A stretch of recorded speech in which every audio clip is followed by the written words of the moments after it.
The rotors spin to a stop. The hatchway swings to the ground. And the man with the most powerful job on Earth steps into view. Nobody else gets to do this. Nobody else in the entire world gets to transport heads of state like we do. When the President of the United States flies from the White House, he travels only in an unmistakable green and white aircraft. 200 feet, 60 knots, 3/4 of a mile away. All you really see are the White House, the fountains, and you know this is it. There's no room for failure, there's no room for incompetence, both mechanical and human. Journey behind the scenes into a top-secret world few have ever seen. Fly on board Marine One.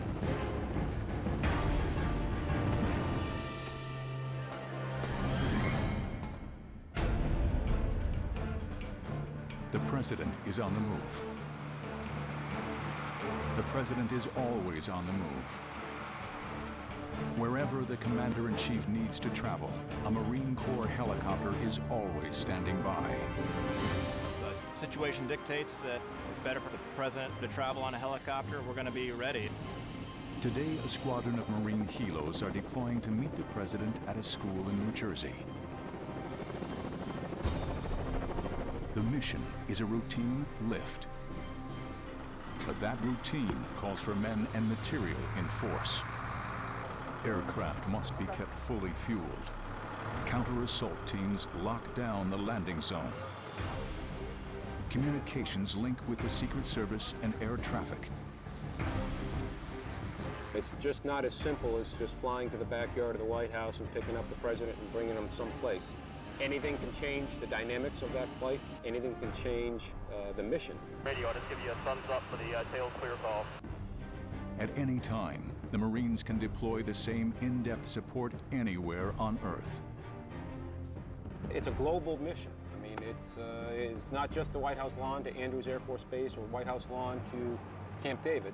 It's a global mission. It could be in the backyard of Windsor Castle. It could be a palace in the Netherlands, which means we either have to get there before he does or be in place right when he gets there. Insert magazine. Make ready. Check your six. Holster. Insert weapon in the clearing barrel. Sure weapon is on safe. Weapon is clear. Only one unit in the United States Armed Forces is entrusted with this mission. Flashlight, radio. Anything to take care of? Their headquarters are here. A tightly guarded airfield. A high-security facility inside Marine Corps Base Quantico. 30 miles south of Washington, D.C., on the banks of the Potomac. Quantico is home to the helicopters known as Marine One, and the hand-picked team of technicians, specialists, and pilots who fly the President of the United States. 167 Heavy, wind 07010, runway 13, takeoff. HMX-1, Marine Helicopter Squadron 1. HMX-1 is a special entity within the Marine Corps because of the job that we've got. My predecessor said it best in that we aren't a bunch of special Marines doing an average mission. We are a bunch of average Marines doing a very special mission.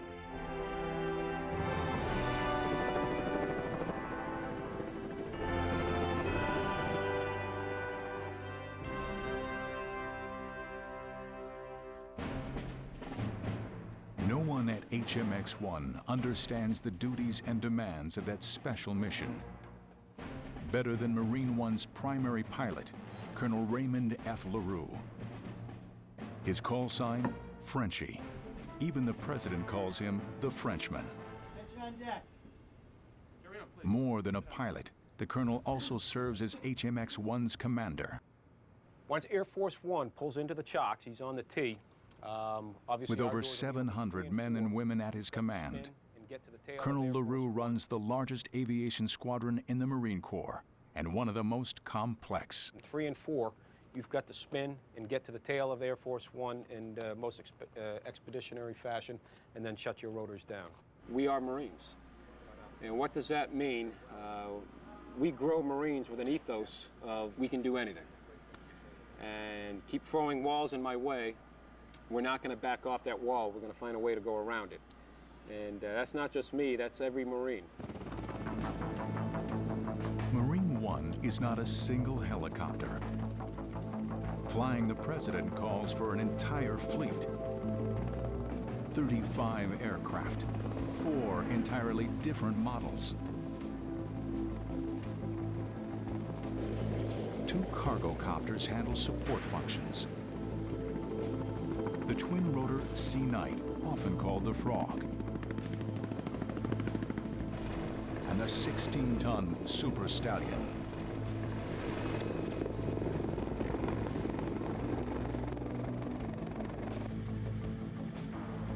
The pride of the squadron lives here, in a high-security hangar known as the Cage. These are the specially outfitted presidential helicopters the Marines call White Tops.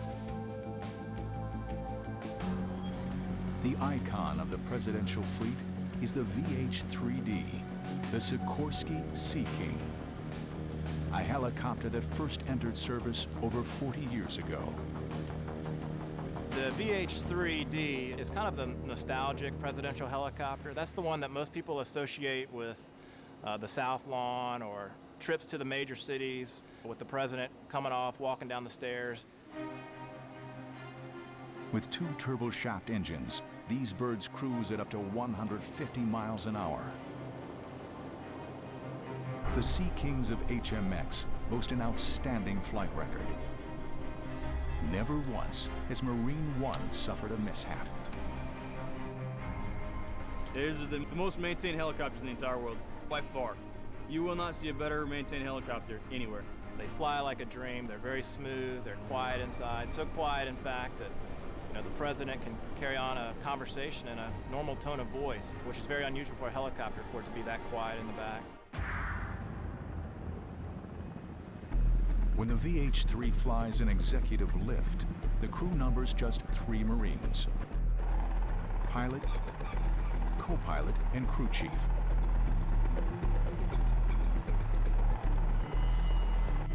Over 70 feet long, the helicopter has room for a dozen passengers, including the Secret Service, and a special seat for the Commander-in-Chief. 251, short body 260, and contact near approach 1324. These are very unique aircraft.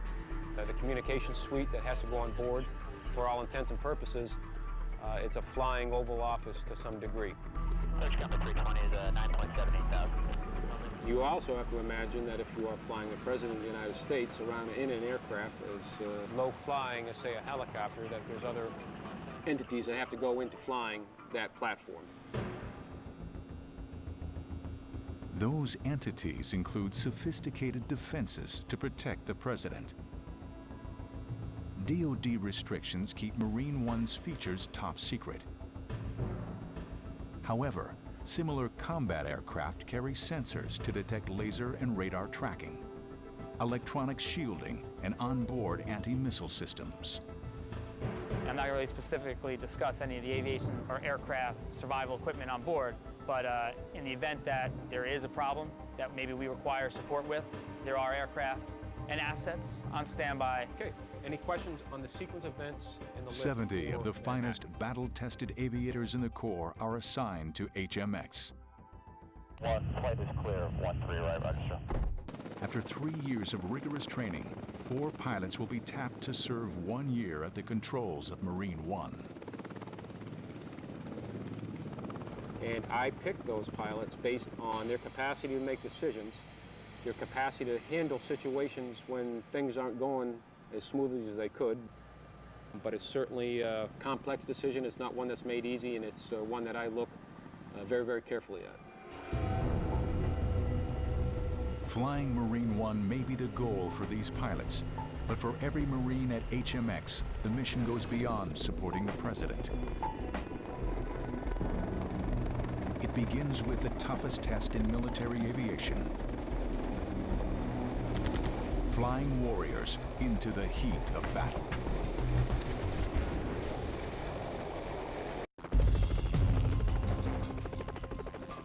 The same Marines that fly into the White House also fly into combat. HMX-1 was established in 1947 as the Marine Corps' first ever helicopter squadron. The unit was commissioned to develop battlefield tactics for rotary winged aircraft, helicopters.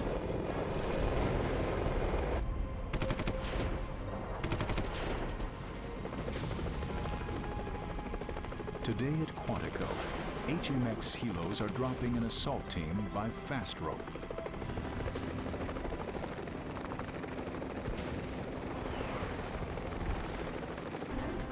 My combat experience, it really just brought confidence to this job. It makes you relax a little bit more. It makes you understand the gravity of what you're doing here as far as doing your job under tough circumstances. Getting in and out, fast and safe, that's the goal for these Marine pilots. Whether flying warriors into combat or taking the Commander-in-Chief to the White House. Here we go, nose it over, looks clear up the river. And clear to the left. Ground speed's 36 and you're coming down through 150. But transporting the president calls for more than just battlefield instincts. NG's on the rise. All right, I got the water tower in sight. I'll go ahead and make my turn. Roger. Would-be Marine One pilot Major Sean Quigley is about to land on the White House lawn. At the controls of a computerized, virtual Marine One. Pressure looking good over the lips, and looks like your airspeed's matched up and you're coming down through 70 feet. I'm flattered that I was chosen, and I only hope that I can continue to perform in a way that instills confidence in the commanding officer so that I can continue to safely transport the most important man in the world from point A to point B when I'm supposed to. Transmission, all press and temp are in the green. All right, I'm making my turn. Roger. From crosswinds on the South Lawn to the narrow piers of Manhattan's Wall Street heliport, the simulator can replicate various key landing zones. All right, we got the heat up and on. It is on. Power back, one back. Power back, one back. We spend a total of 6 weeks immersed in learning the various missions that we fly. We call that saturation training. I want to pass the monument here about 200 feet, 60 knots. I'm only showing you pulling about 92% torque. All right, let's get landing checks. After 3 years of rigorous training, Quigley is on the brink of qualifying to fly the president. Ground speed's 13 knots. Keep coming forward, and your tail's clear left. Out of 70 pilots in the unit, only a handful get this far. Oh, man. That chip detector, that's not too good. Only 4 make it to Marine One. All right, there's 30 feet, and tail's clear left. All right, coming down through 15 feet. Working on your tail. Here's your tail, mains. Lineup looks good. Keep coming forward. Down 5, 3, 2, 1, and brakes, brakes, brakes. Got him. Touchdown. Okay. Handle set, parking brake is set. Time for Quigley to learn if he's passed his latest exam. Okay, that was real good. I like the crew coordination on that thing. Thumbs up. The thing to remember too is in an ATOS, it does not Next talk test about for the prospective Marine One pilot, landing on the actual South Lawn. But either case, it's your call as the aircraft commander. So, good job. Okay, all right, thank you.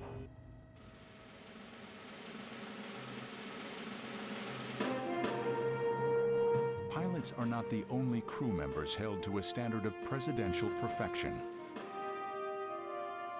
You want to fly the president, you're not going to look unprofessional. You're going to open the door in a professional manner, you're going to make your turns in a professional manner. It's got to be dead on.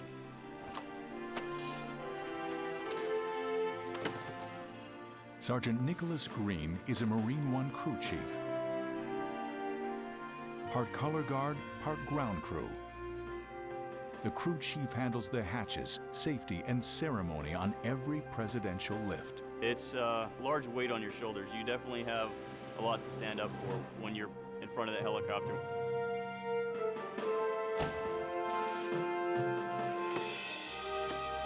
You take 6 steps out, pivot, walk all the way to the back. make it look good.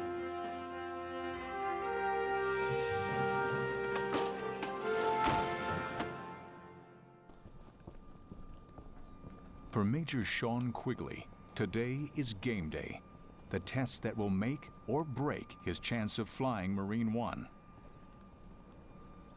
Landing on the White House lawn at the controls of a presidential white top.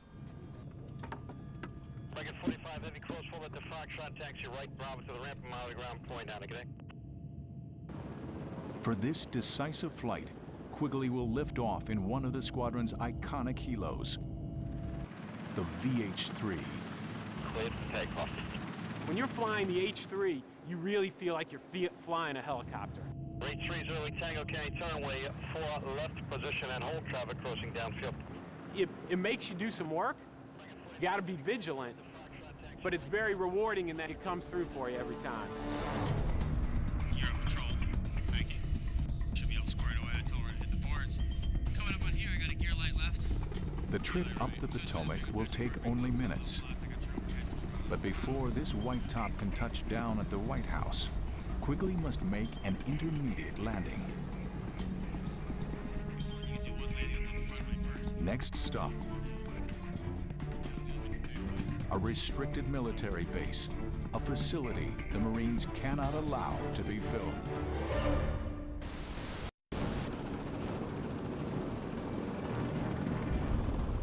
You're on patrol. Thank you. Should be all squared away. Presidential pilot in training, Major Sean Quigley has lifted off from a restricted airfield in Washington, D.C. Next stop, the White House. Quigley is about to face the ultimate Marine One trial. To become one of just 5 pilots approved to fly the president, he must nail the perfect touchdown at the White House. Not once, but 10 times. All right, so I'm gonna set up from over here. Yeah, even though. Yeah. Major Scott Volkert, veteran Marine One pilot, will monitor his every action.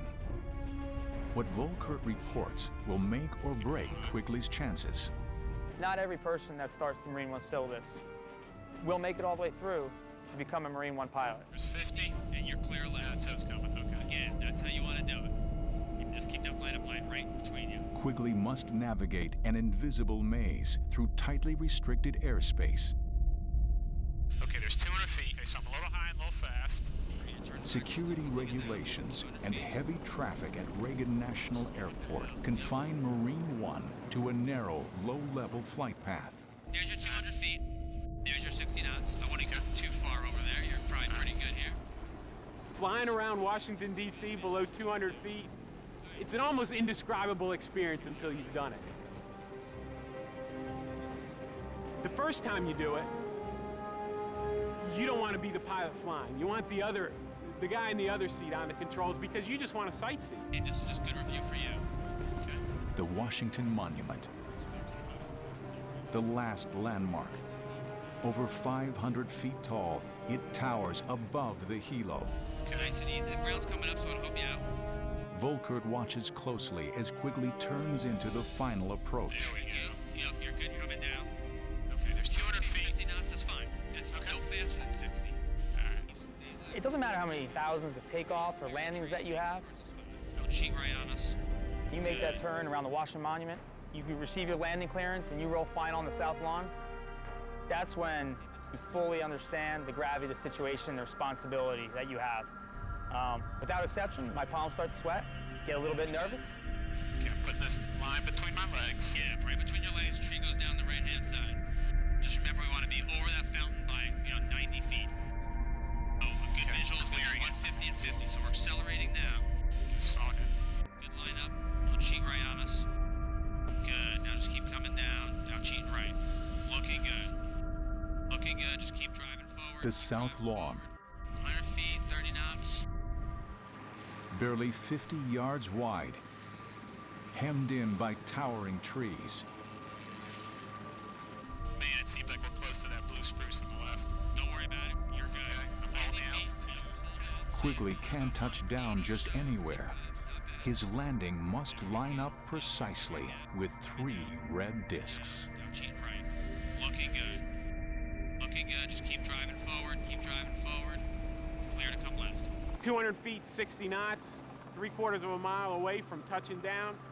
All you really see are those spots on the lawn, the White House, the fountain. And you know this is it. This is a big deal. Okay. Now we're coming around. Yep. Hovering 10 feet above the ground, one final maneuver. Quigley must rotate to line up the helo's wheels with the landing discs, each just 6 feet wide. Okay. Now we're coming around. Yep. 10 feet. When you are landing that helicopter, it's you. 15 feet back. It's all you. And that is a rewarding feeling. All right. 10 feet. Settle down to your 5. Looking good. And you're 20 feet back. Creeping it forward. Okay. 15 feet back. 10. 5. 4. 3. 2. 1. There's the edge right there. Roll forward another foot. 6 inches. Brakes, brakes, brakes. Brakes are set. Feet are off. Power's on way up. What do you think? It looks pretty good on this side. Looks good on this side. Okay. Touchdown. Next challenge, the perfect White House takeoff. Good APU. Two's coming back, you're flying the head. Rotate to the right side. And after that, Quigley must repeat the entire process 4 more times before nightfall. Keep right up to 105, fly straight out. Once we get out there, just like Anacostia, we'll do a button hook and come right back in. Come right out towards the bridge over here. You know what I mean? World War II Memorial. Right over World War II. Pretty much. We'll just button hook back. Just inside the basin. That's very humbling. Very humbling. It was harder than I thought it was going to be. I've ridden over there a couple of times, and that's pretty simple. You make sure the turns are matched, and you talk on the radio. This time, it seems smaller. The boards were smaller. The lineup lines were shorter. It was as if it was almost miniature. All right. Yep, 100 feet, 30 knots to your next checkpoint is going to be. A few hours later, Quigley tackles his final trial of the day. 100 feet right now, good altitude. I would hold the altitude. A series of nighttime landings. You know that trace, so just keep coming left a little bit. This is the acid test for Marine One. But it will be weeks before Quigley learns if he has passed or failed. You're not clear left yet, not yet. Now you are. Okay. There's plenty of places that you can make some hiccups along the way, different situations that just arise where you may or may not have what it takes, if you will, to be a Marine One pilot HMX. 15 feet, 10 feet. Flying in and out of the White House is only one facet of Marine One's complex zero-fail mission.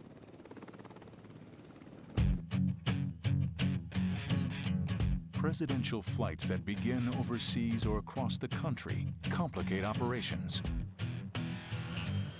HMX must ship a detachment of helos by cargo jet to arrive before the president. Today, HMX maintenance techs are breaking down a pair of white tops for a long-distance flight aboard a C-17 cargo jet. Destination, Bangkok. Normally, if we're going overseas, we'll take the VH-60s. That's a smaller Black Hawk variant that has a smaller cabin, but it's just as capable with communications and flight capabilities and so forth. But it deploys so well just with folding up a few blades. We can roll that thing right into the back of an Air Force C-17 with all of our gear and personnel, completely self-contained in one aircraft, and fly to anywhere in the world and be there and build up and be up and flying in just a matter of hours. The United States is the only country on the planet that supports its commander-in-chief globally and does that with its own assets. There is no other foreign country, even when they come to this country, that bring their own assets to fly their commander-in-chief.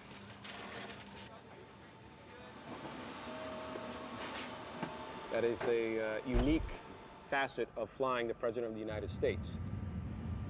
By the time that the boss steps off the bottom step from Air Force One, we're ready.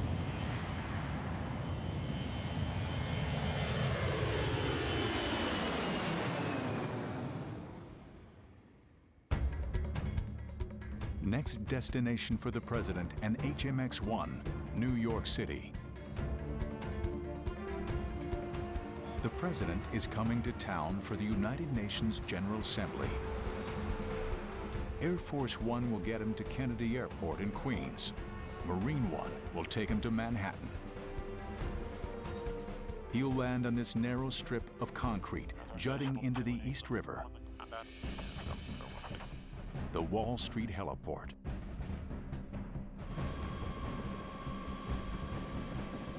Like every mission, the work begins on the banks of the Potomac at Quantico and HMX-1. Okay, the mission flying the President to the Wall Street pad today in support of the United Nations General Assembly, which makes things a little bit more complex for us in that there's probably going to be a whole lot more helicopter traffic in and around Manhattan than normal. Preponderance of that traffic is going to be centered around the Statue of Liberty, but there is some coming down the East River and going over to the Hudson River, so we'll be wary of the fact that it could be a very, very densely populated airspace today. Okay, the Wall Street pad, we've all landed. It's akin to landing on a ship. 3 days before the mission, a Marine advance team hits the pad at the Wall Street Heliport. You can really box yourself in if you land 3 before 4. I mean, you can't really help it. Major Rick Barnes and Major Kevin Duffy will block out the exact choreography for the presidential landing. To avoid calling attention to their work, the Marines dress in plain clothes instead of uniforms. This is where I want your nose wheel, and then as they're coming in, you direct them and then you get out of the way. Stand over here and hold it more forward and see. Tell them the number usually, and you can, but everything looks good here. This is where we'll put Nighthawk 2. Across town from the Wall Street helipad, a full-scale military landing is underway. The U.S. Marines are setting up a beachhead at John F. Kennedy International Airport. For the next 96 hours, this secluded corner of one of the world's busiest transit hubs will be transformed into a high-security military base. It's huge. It's very surprising to a lot of people, the effort that goes into it. When you think about just our squadron alone, we have 70 people here just for the helicopter movements. You got Secret Service, White House Communications Agencies, White House Military Office. It's a lot of people.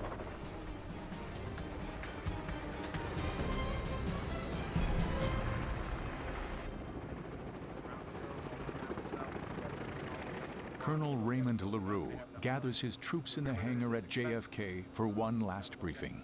We're going to be busy this trip. It's a little bit non-standard than our typical Manhattan trip. We are here during the UN General Assembly, so there's going to be a lot of security, a lot of cops, a lot of closures, but nobody can do it better than we do. Anything from me. You're in Manhattan. Enjoy the heck out of it is what I'm telling you, all right? Hoorah. From Quantico to Wall Street to JFK, the Marines of HMX-1 stand ready. Tomorrow, the President of the United States comes to town.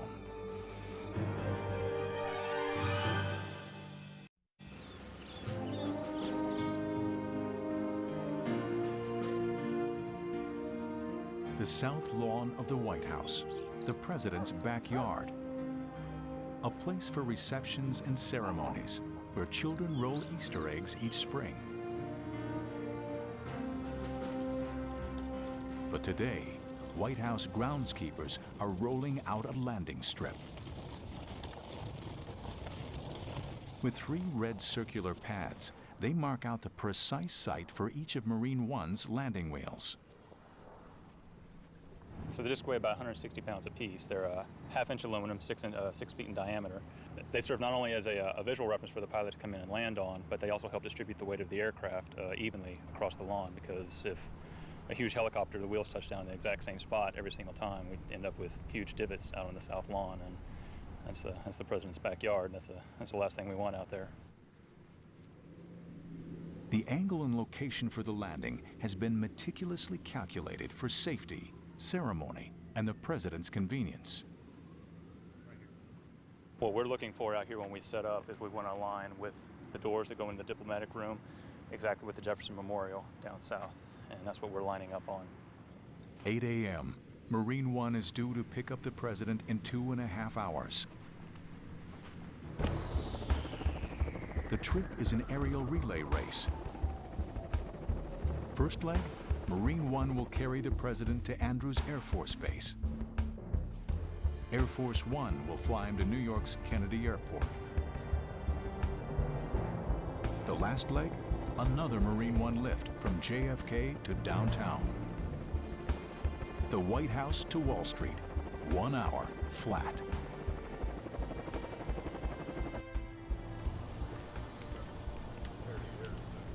That's true. 20 minutes before takeoff, guests and the press corps are ushered into viewing areas around the South Lawn.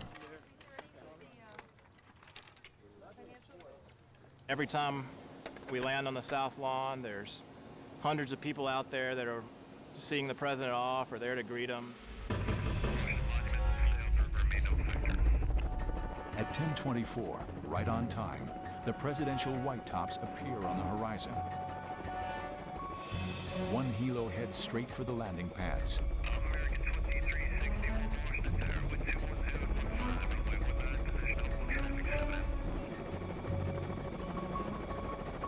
For the presidential pilot, the moment of truth has come.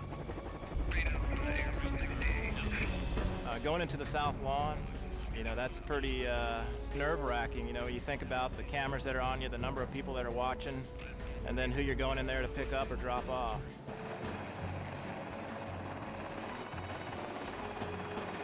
First time I landed on the South Lawn, it was overwhelming. I couldn't believe I was doing it. We have to land on these little boards that are kind of small. I couldn't believe that I hit them.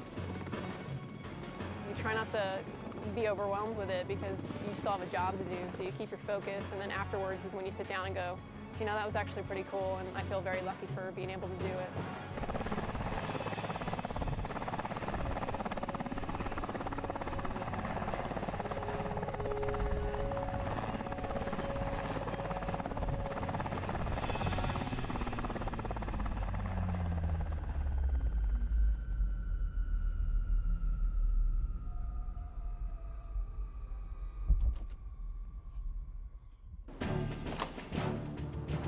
The crew chief drops the stairs, and the ritual march of presidential boarding begins. You open the door, you step out. You don't know what's going to be there at your pivot point. You walk out 3 or 4 steps, make a turn, there might be a hole there. There's actually a hole on the South Lawn that we all try to avoid. And it's there, you know about it, but you never know when you're going to hit it because you're not looking down at your feet. Marine One is not a single specific aircraft, but an exclusive presidential call sign.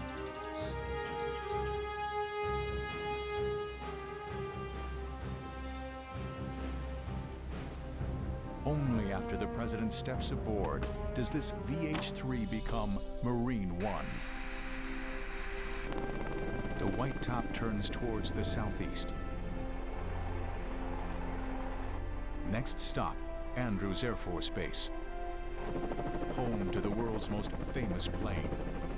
H30 Tango, start your right turn heading 100, climb maintain 5,000. In the sky above Washington, 2 identical helicopters join the president's white top in an aerial dance of deception. A security tactic called the shell game. Wherever HMX-1 flies the president, doubles Shadow Marine One's every move. A protective smokescreen to disguise which aircraft carries the man. Only the Marines know which of these green and white lookalikes transports the commander-in-chief.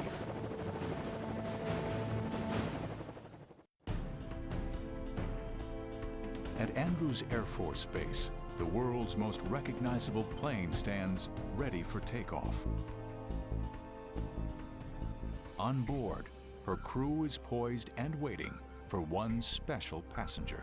Attention on board the aircraft, the President is 5 minutes out.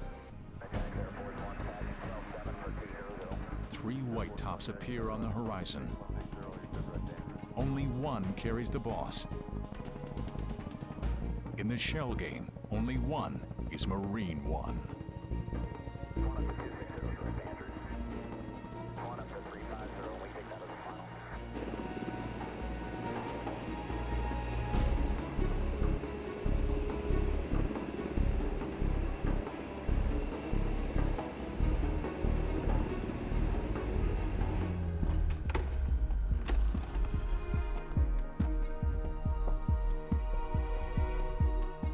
There's a lot of stress involved in our job. It's not combat stress. You're not getting shot at. You're not worrying about supporting other Marines anywhere else. You're worried about supporting the President of the United States. That's a big load to carry.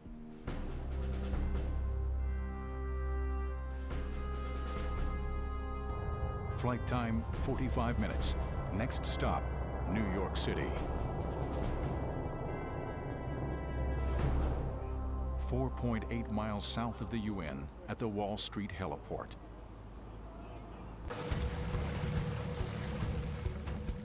Access to the pad is strictly controlled. Patrol boats sweep the harbor. Bomb-sniffing dogs and explosive experts check every vehicle. Secret Service counter-assault teams take position. The weather, mild. Wind out of the northeast. T-minus 22 minutes. At JFK, the helos of HMX-1 stand by, poised for liftoff. Marine One pilots and co-pilots take the field. Colonel LaRue will fly the President.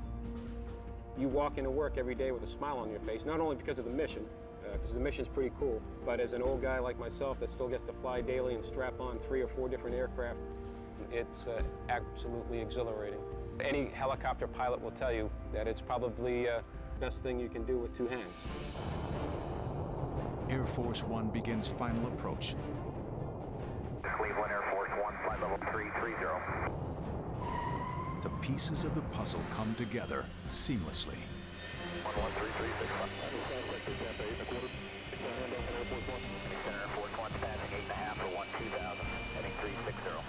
Air Force One on the center. I think the gravity of this job really hits home when you're sitting there just chatting, and then all of a sudden the big jet comes at you and the President walks down the stairs. So I think if anything, it makes you really sit up a little bit straighter and take your job a little more seriously.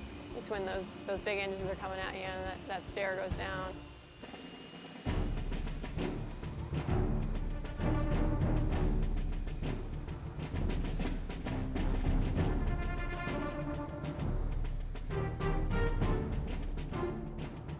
You're standing there at attention for 30, 40 minutes at a time. You know, he says he's coming. He might stop and shake somebody's hand. He might work the rope line, and it may be 30 minutes before he gets there. You're subject to whatever. Rain, snow, freezing cold, excruciatingly hot. It doesn't matter. You can't think about, I'm really cold right now, I want to scratch my nose or move my arms or something. You can't do that. So you just suck it up and deal with it.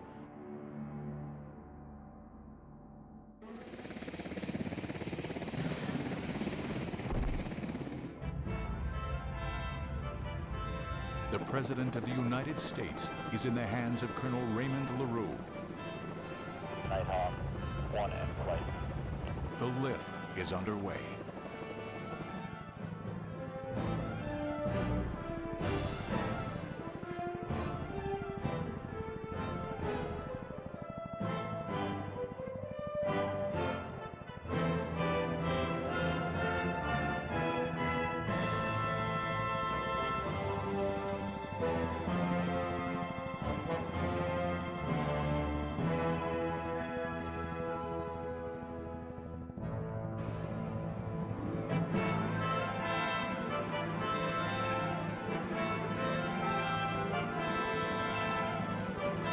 Doing this particular mission in Manhattan, first of all, it's a treat to fly around Manhattan.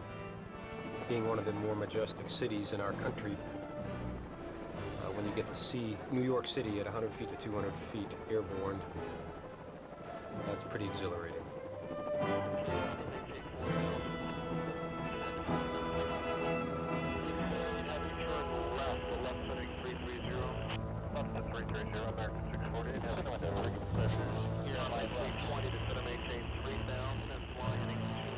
But it's also very challenging in that some of the busiest airspace that this country has that we fly into. So we've got to always plan for contingencies as well. JFK to Wall Street in under 10 minutes.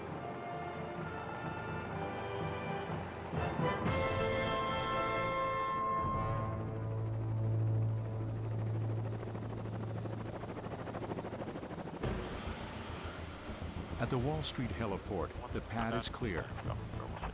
The presidential motorcade waits for the last leg of the trip.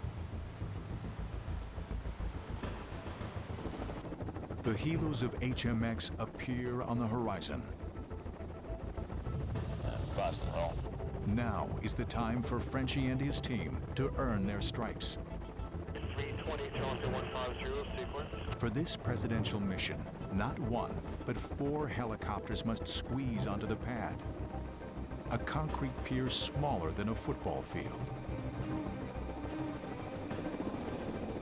2 troop carriers with press and support staff land first.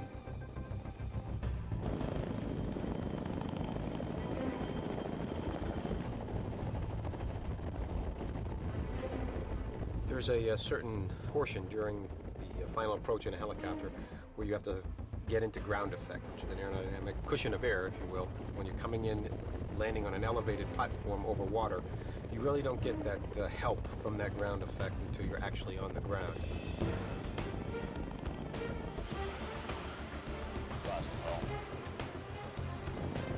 Next to touchdown is a backup presidential white top.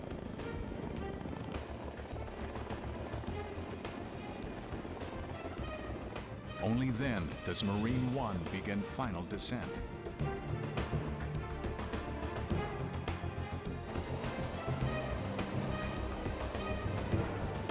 When we get there, Wall Street pad is already clobbered with aircraft. Depending on how the winds are, we've got to get in there. We've got a very small space that we have to land in. But you only get one shot at it. It's a zero-fail mission, and that's why we rehearse everything, so that on game day, we make it seamless.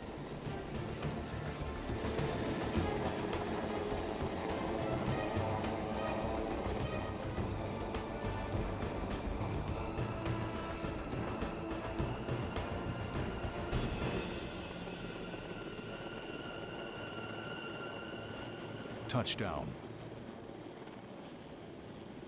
The latest in a 51-year string of perfect landings. Once again, the Marines of HMX have delivered. You'll go out there and you'll have the most important person in the entire United States 2 steps away from you. He salutes you as he walks on, he salutes you as he walks off. That's pretty humbling. He's saluting not only you, he's saluting the pilots that flew him, he's saluting the Marine Corps, he's saluting the United States every single time he walks on and off. And it is pretty amazing. It's a pretty humbling experience. Now, the Secret Service takes over. The president boards his limo for a high-speed run uptown. Transit time from the White House to the UN, less than 90 minutes. Moments later, the helos take off and head for JFK to prepare for the next lift. They're due back on Wall Street in just 43 hours. 1,000 miles away, an HMX team is on the ground in Florida, locking down the next mission. In Quantico, the squadron is ramping up for trips to Alabama and Kansas. Even if there's not a scheduled lift plan, we'll take a helicopter wherever he goes. We're always there, whether we're used or not. And yes, the President does always, if he rides on a helicopter, he rides on Marine One, a helicopter from this squadron. This is the job of Marine One. A military mission that never ends. Wherever he needs to go and whenever he needs to go, we'll be there. It's a great honor. It's an awesome experience, and it's something I'm very proud to be able to do, and it's something that I would never have the opportunity to do anywhere else other than here.